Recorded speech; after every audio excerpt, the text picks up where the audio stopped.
This is an image of the Crab Nebula, which is one of the most famous and most well-studied astronomical objects ever. And it's one of the touchstone images from the Hubble Space Telescope. It's just the most beautiful, awe-inspiring image you can imagine.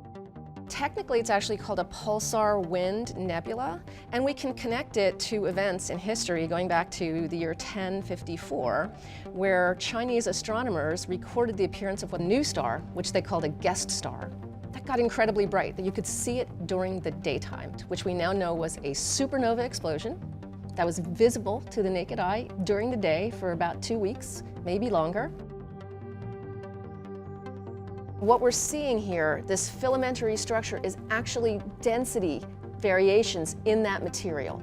So as that material was spewed from the star in the supernova explosion, it's still got the fingerprints of that explosion. It's still expanding out into the surrounding medium. So what we're able to see are knots of material made up of things like oxygen, sulfur, and in this full color image, the oxygen is coming out separately from the sulfur, where the greenish yellowish tinge is really oxygen heavy.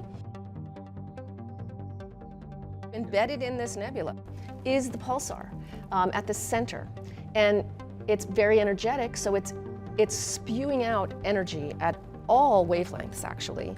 And some of that energy is being captured by the material surrounding the pulsar, and then that material glows. And it glows in a certain wavelength or color, depending on what it's made of.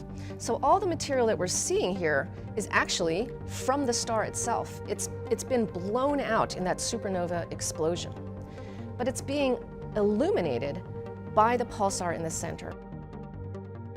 Oxygen is such an important element of life on the planet Earth. We are breathing in oxygen as we speak.